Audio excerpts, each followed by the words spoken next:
calling in today from Seoul, Korea, where I'm spending Easter. And yesterday, I dropped a video called Liberation Day is a Lie. And let me tell you, the reaction was explosive. The comments, the DMs, the shares, people felt it. Because they know deep down that something's off. Something doesn't quite add up. So let's go deeper. Today isn't just about following up on a video. It's about peeling back yet another layer of the geopolitical game. Because what we're living through right now, the market anxiety, the doom loop of economic pessimism, the sudden shift in global tone, it's not just the natural ebb and flow of cycles. It's manufactured, engineered, and weaponized. You're seeing headlines like U.S. recession looms, stocks fall on uncertainty, consumer sentiment plunges. You're hearing Wall Street economists, the ones who are usually optimistic, by the way, now sounding concerned. And you're feeling the tension, the tightening. People are pulling back on spending, businesses are getting cautious. And what does this all mean? It's being allowed, or more precisely, encouraged. Because here's what I believe, and what some very plugged in sources are telling me. This is a power play. A high stakes narrative shift designed to set the stage, not just for policy, but for personal political resurrection. And it starts with one man, Trump. Now, before you click away or roll your eyes, this isn't a pro or anti-Trump take. This is about strategy, control of narrative, and the use of economic sentiment as a weapon of influence, both domestically and globally. Let's break it down. First, let's be honest. This wave of negativity didn't come from nowhere. Yes, inflation is sticky. Yes, rates.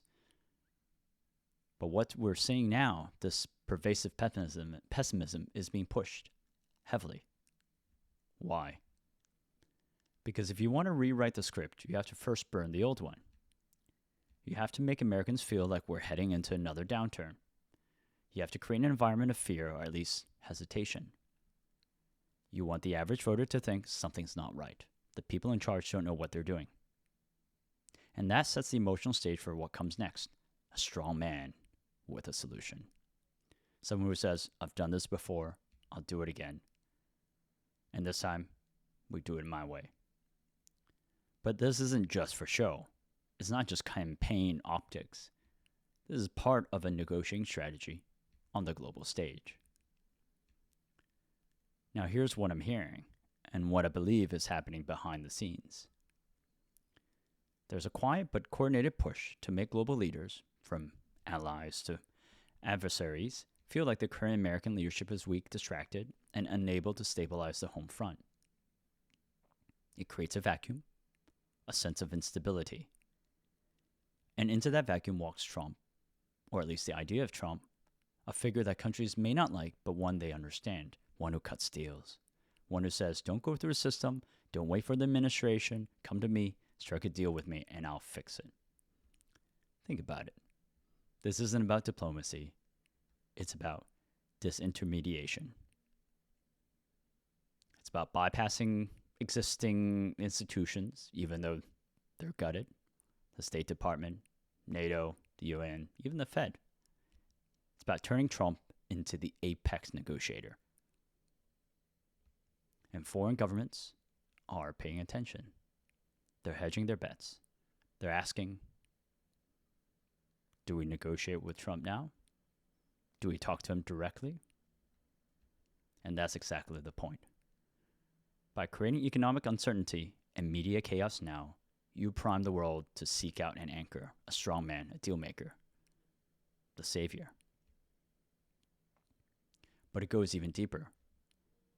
Because once expectations are sufficiently low, once Americans believe that a recession is all but inevitable, that the economy is heading towards the pits, the next act of this performance becomes even more powerful. Imagine this. Trump is the savior. He steps forward with a proposal, peace deal, an economic pact, something big. And suddenly, things turn around. Markets bounce. Consumer confidence lifts. A new trade agreement is signed. Maybe there's some artificial stimulus or a narrative around stability and global economy and U.S. economy restored. And the public says, wow, he turned it around. But the truth is, the bottom was never real. The crisis was just theater, a setup for a controlled rebound. And the people, conditioned to expect pain, are so relieved that they accept whatever comes next. Even if it means sacrificing democratic norms, even if it means compromising sovereignty. Because people don't want perfection. They want relief. And when you're starving, even crumbs taste like a feast. Now you might ask, why does this matter to me? Why should I care about narrative games and power plays and economic mood swings? Because this isn't just about Trump. It's not even just about America. It's about how modern politics have become emotional engineering. It's about how economics has become psychological warfare. It's about how you are the battleground, your expectations, your fear, your hope, your apathy even. This is 21st century statecraft. Control the mood, control the money, control the moment. And if we don't start recognizing these games for what they are, we'll keep playing our role as background characters in someone else's script. So what now? Stay sharp. Watch the sentiment, not just the numbers. Pay attention to who benefits from fear and who promises the cure. And as always, I always ask, whose story am I living in? And who's writing the next chapter? Because Liberation Day was a lie.